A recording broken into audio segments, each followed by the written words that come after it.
van Beethoven. What are you doing? 3:30. Are you composing your 9th symphony? No, thanks. I've just put one out.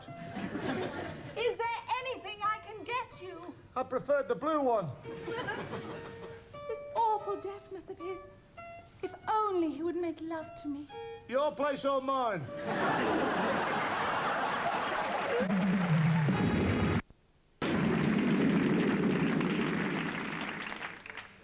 Off and running in the Duffy meets and Harry Prince. You go. I'll go, dear. Charge of blood from the snow as they race towards the first of the 8 flights. And who's the leader from Oakland? Mr. Stevens? Yes? Mr. Donald Stevens? Yes? Donald Stevens, the accountant who lives at, here. Yes? Last December, you and your wife applied to adopt a little baby boy. Yes, yes, that's right. Daddy! Daddy! Daddy! What on earth's going on? Mummy! Me? Oh! Wait, hey, stop that immediately. Who the hell do you think you are? I'm the little boy you always dreamed of. Little boy, you're taller than I am. Oh, yeah, well, I mean, kids shoot up pretty quick nowadays. How old are you? 37. Oh, Yeah, well, they had a bit of difficulty placing me, you see, but I'm here now, your very own little Kevin. Kevin? Well, it doesn't have to be Kevin. You can call me what you like. I mean, I've been called lots of things, yeah. But anyway, I'm here now, Mummy. I'm starving. What's for tea? My favourites are fish fingers, and alphabetti spaghetti, and what's-its. What's what? No, what's-its. They come in a packet. No, there must have been some sort of mistake. We wanted a little baby. Yes, a little bundle of pink and white that we could cuddle and love. And here I am. No, we wanted a newborn baby. No, you don't. Got a light? No, never mind. I mean, you think about it, right? I mean, that 4-hourly feeds, all the nappy changing and the winding. Oh, that's true, and I can't stand babies chewing on dubbies. Maybe you're right. Perhaps we'd be better off with a 1 or 2-year-old. No, even worse. I mean, think about all the food over the carpet and all that potty training. Yeah, not to mention the tantrums in the supermarket. Exactly, me. I just sit there with my legs dangling over the basket, as good as gold. He has got a point, Donald. Oh, don't be ridiculous. 37. He's older than I am. Yeah, but think about it, Dad. You won't have to read me any stories. I mean, I could read stories to you. I'm not interested in any stories. I've got Penthouse, Mayfair, and Health and Efficiency. Donald? Sorry, dear. Look, Kevin. Kevin, yes. No, it simply isn't going to work. We wanted a little boy that we could teach and bring up as our own. We don't want some great 37-year-old lolloping dimwit. What are you trying to say, Dad? Well, I'm saying that we don't want you. I think we'd better leave. Leave? Yes?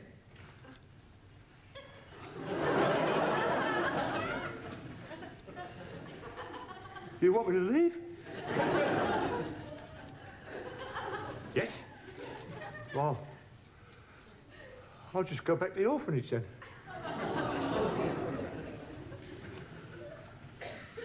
Oh, Donald, I can't bear this. Don't send him back. No, don't send me back, Dad. Don't send me back. Just think about it. I mean, we could go for walks in the park. We could play football and fly kites. And in the mornings, I could climb out of my bunk bed and come into your bed and cuddle with you and Mummy. Out of the question. I'll leave home at 6:30. Well, I could just cuddle with Mummy then. Oh, yes, you could. Oh, well, all right. Oh. Well, just give it a go for 1 week. Oh, thanks, Dad. What about my twin? Twin? I'm not having 2 of you. No, she's no trouble, Dad. Honest. Ah, right. What do you think then, Dad? Well, I think it's well past your bath time. Come on, upstairs, the pair of you. Coming, Mummy? Absolutely, Daddy.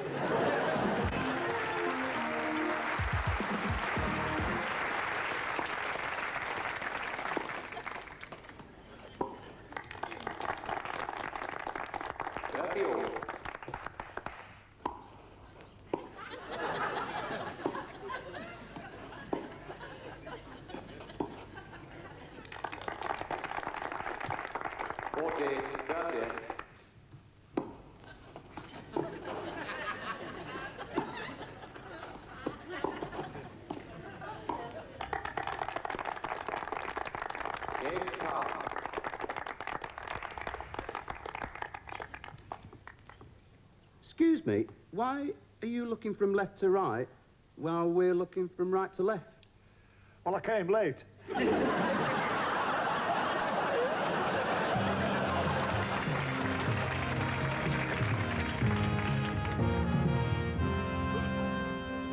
I must say, I think it's dash decent of you, my lord, to invite us all to dinner. But may I ask what it's in aid of? Oh, it celebrates a wonderful news, my dear. The return of a long-lost nephew. Nephew? Never knew you had one. Oh, indeed I have, yes. Oh, my late brother's child. The entire family disappeared many years ago on an expedition. They were all presumed killed. And now, suddenly, after many years, I'm blessed to discover an heir to my title. Oh, how wonderful. He must be a fine, upstanding man by now. Yes, when will we be seeing him? Good God, what was that? Oh, that'll be Guy. Guy? Yes, my nephew. The next Lord Greystoke.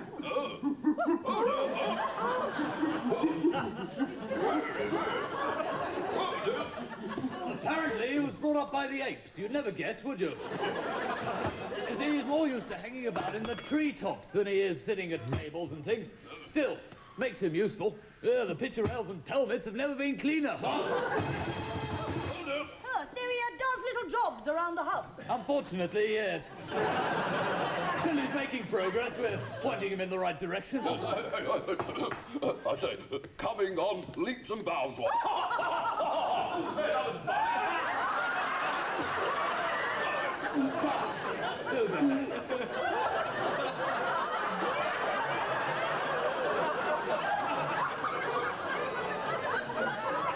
Yes, he was brought up by the gibbons, you know. Not Arthur and Lavinia Gibbon. No, African gibbons.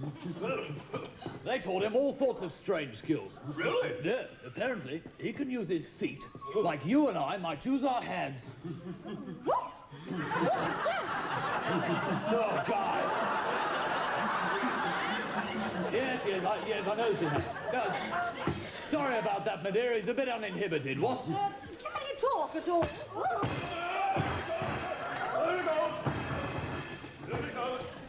Yeah, he communicates by sort of whoops and yells. Yeah, that's why the local natives call him Tarzan. Tarzan? What does that mean? Well, apparently it means noisy little glider who keeps us awake all night while we're trying to sleep. Hey, Guy, tell you what, give us your famous yell.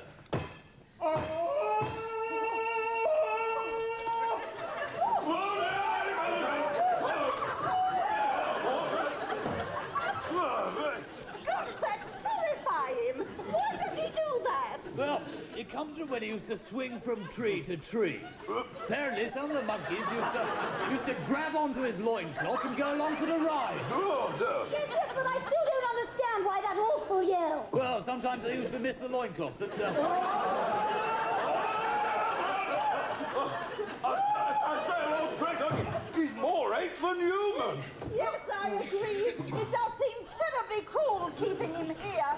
Wouldn't he be happier back in the wild? Amongst the apes. Oh, well, perhaps you're right. Yes, back in the wild amongst the apes, you see. Yes. Oh, well. Come along, Guy. Must rush, otherwise we'll miss the kick-off.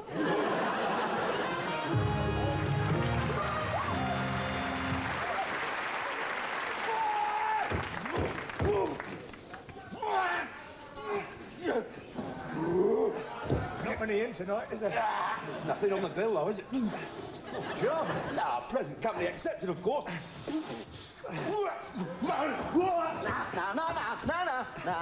Hey, What? here's a good one. What? Do you know one about the couple who lived near the railway line? No. Every time a train went past, like, the whole house vibrated. You know, yeah, and sort of, you know, even when they were in bed, like, it sort of shook them out of bed, you know. So what they did was they complained to British Rail, right? And a fella came round and he knocked on the door, and the woman came to the door and she said, What do you mean? She said, No, she went, He said, what's the problem? She says, well, when we're in bed, every time a train goes past, we go, we we fall out of bed, you see, with the vibration. Right, yeah. So he says, right. Oh.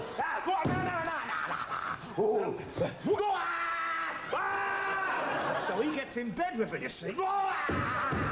This is the bloke from British Rail. Yeah. And they're lying in bed, you see. Yeah. And all of a sudden... No, Russ. Yeah. Her husband comes over. Yeah. And he says, what are you doing in bed with my wife? Right, yeah. And he says, would you believe I'm waiting for the train?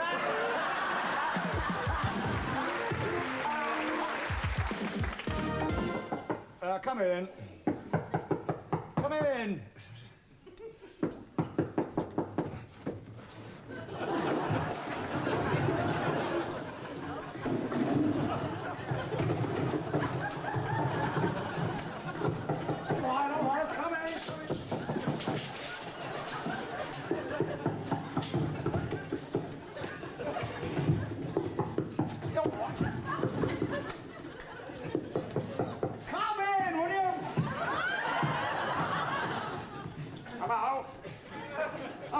Didn't see you there. I'm looking for Mr. Plunkton.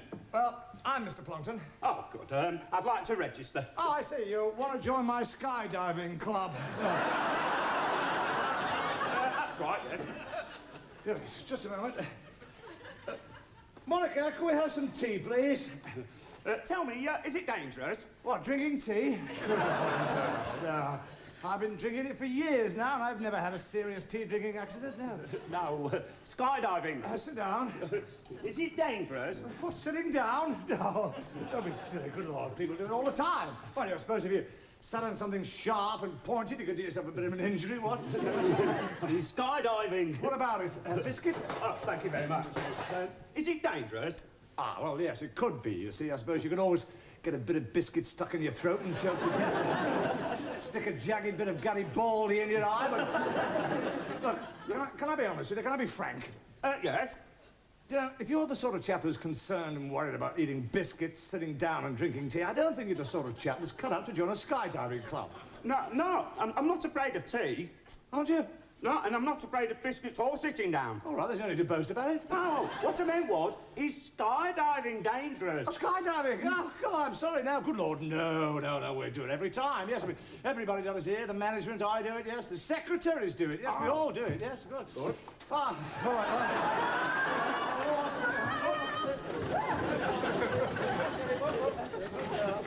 Good girl, yes. Well, if skydiving's not dangerous, then what's happened to you two? What do you mean? Well, if you don't mind me saying, it looks like you've jumped out of an aeroplane without a parachute. Parachute?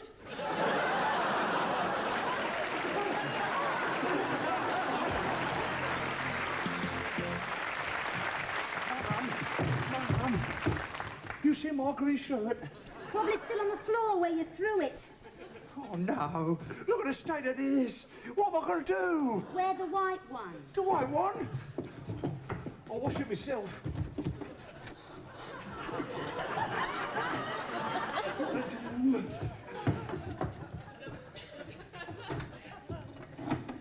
Powder.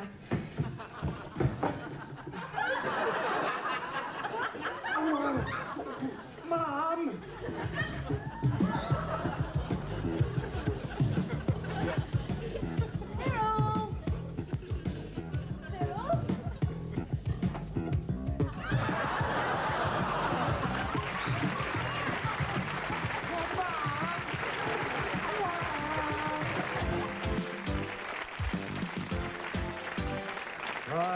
Scruns, your bullocks and me, your thrackles! Your thrackles never been less!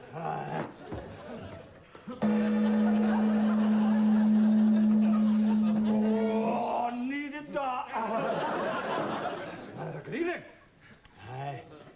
You may have noticed that I'm not Denzel Wexley. That's MC here now. See, Denzel Wexley's no here because he stuck his nose on my boot. My name's Murdo McSnood, the skang of my whelp, and I can trace my family right back to the milkman. Mr. Wexley has asked me to continue the theme of fancy cakes. And here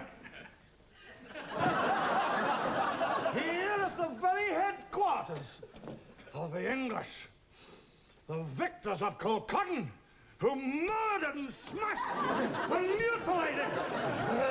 See how easily it crumbles, eh? Well done, Denzel Whistler.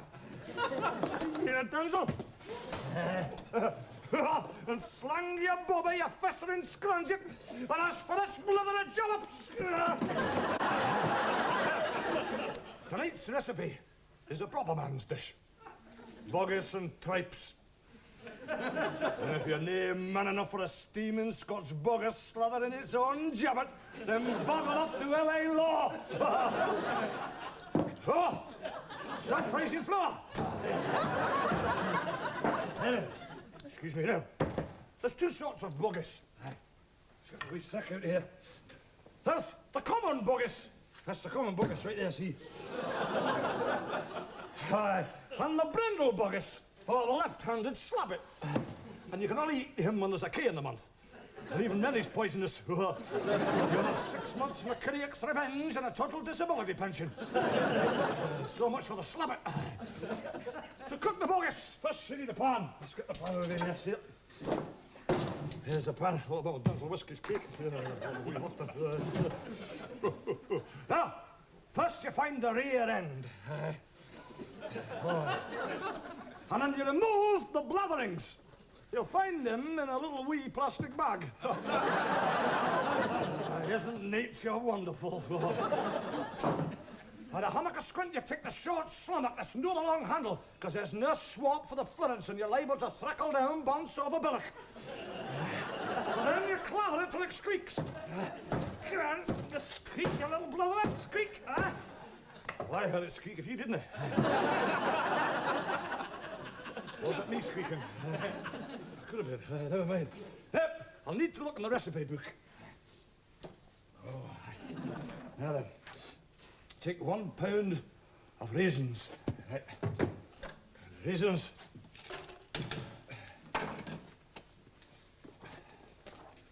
First, stone the fruit.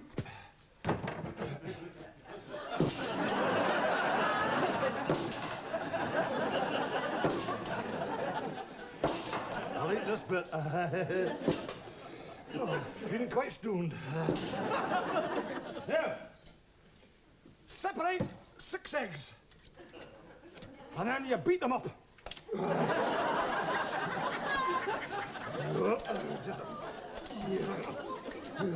Syrup.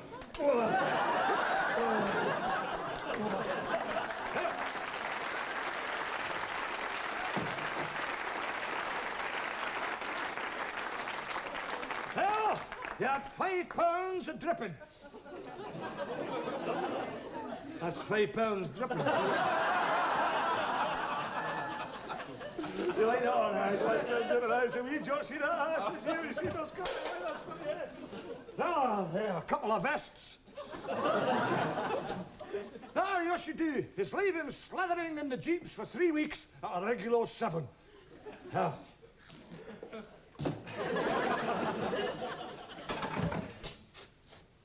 Something a bit more approved, look at in there. Here's one I did earlier.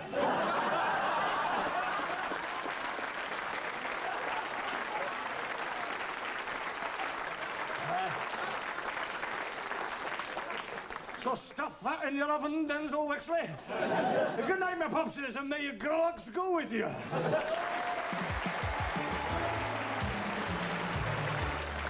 Quiet, everybody! That goes for you newspaper reporters, too. The great Raymond Ravello insists on absolute silence while performing before the camera. Okay? Right. This is the scene where Raymond rescues Lena Latour from the lion. Roll him! Detective Chief, C3, take 1.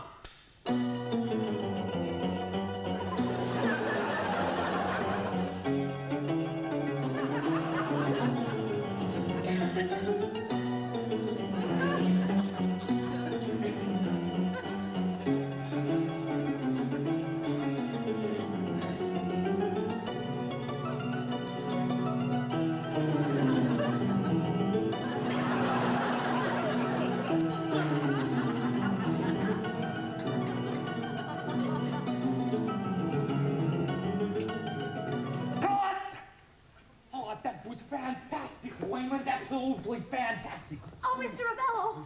Oh, you're so brave. Tell me, on behalf of the 20 million readers of the Daily Globe, is there anything in this whole world that you're afraid of? Talking pictures?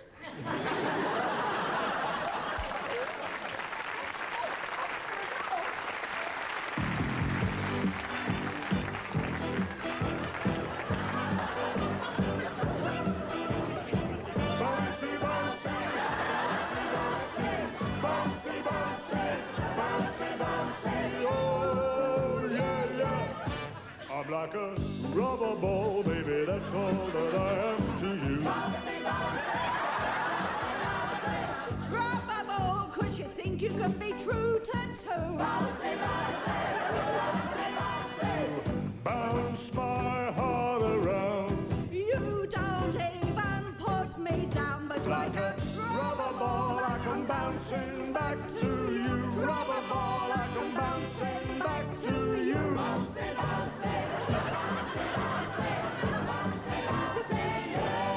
If you stretch my love till it's thin enough to tear, I just stretch my arms to reach you anywhere. and like a rubber ball, I come bouncing back to you. Rubber ball, I come bouncing back to you.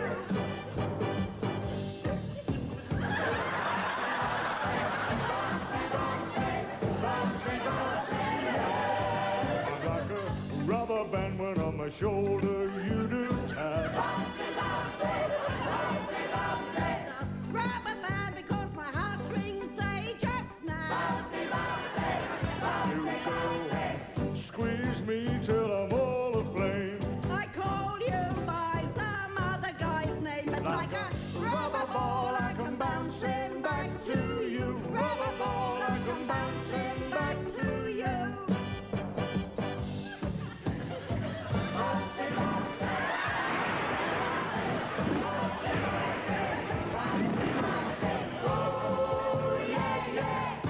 I'm like a rubber ball, baby, that's all that I am to you. Rubber ball, 'cause you think you can be true to two. You go and squeeze me till I'm all aflame. I call you by some other guy's name, but like a rubber ball I come bouncing back to you. Rubber ball I come bouncing back to you. Bouncy, bouncy, bouncy, bouncy, bouncy, bouncy.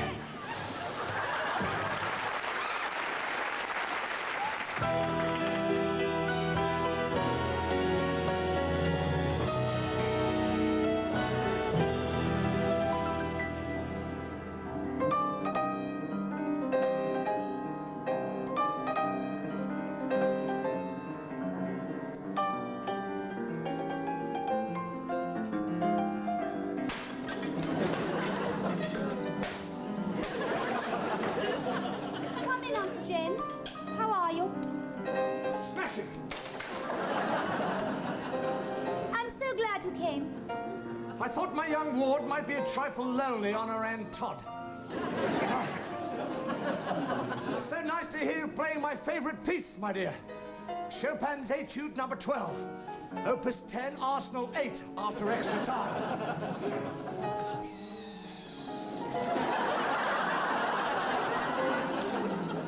I wanted to ask you something.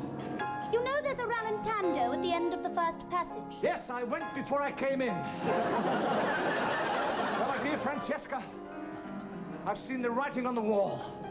There I sat, broken-hearted, paid a penny and only started. Started to what? Started to plan your future, my dear.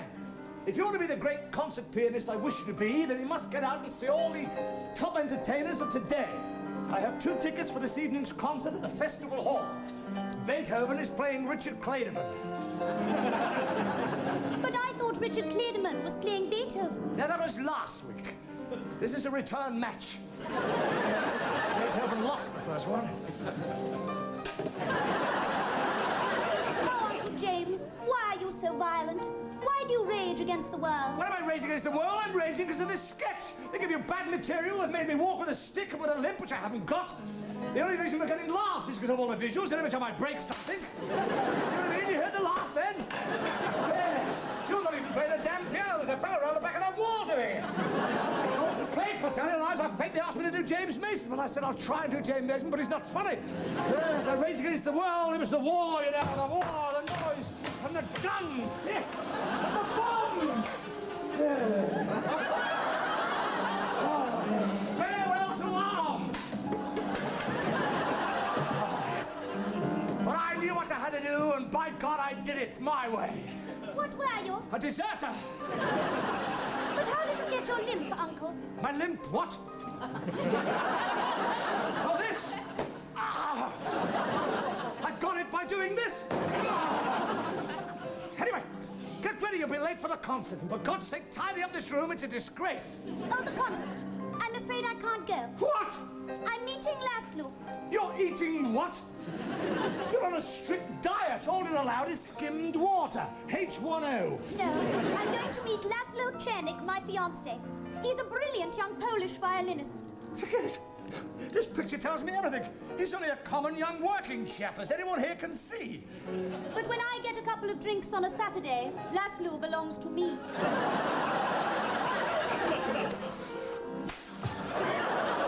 Music must be your first love, and your first love only. I've no intentions of letting you waste away the years I spent training on you with some stupid infatuation. This is no stupid infatuation. I have fallen in love. I defy you. You and your attempts to keep me away from all men. You were so jealous of the milkman, you made him post the milk. Yes, yes. And then I beat up the postman. Ouch! I hate this game. Take that, take that, take that. Oh, control yourself. I'm going to marry Laszlo. You're not. Forget him. Music and music only. Now play for me. No, I won't. I won't play for you. If you won't play for me, you won't play for anybody.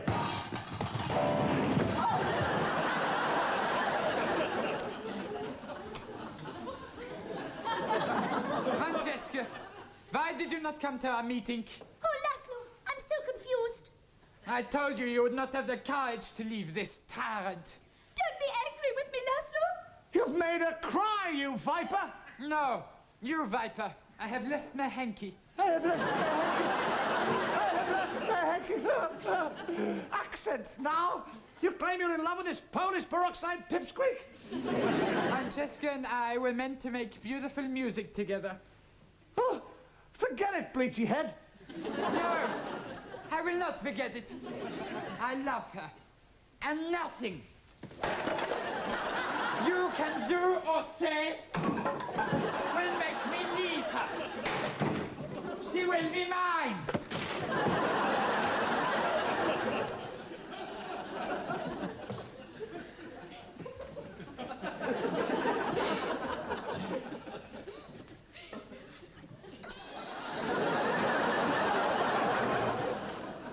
Francesca! Yes? There's something about him I like.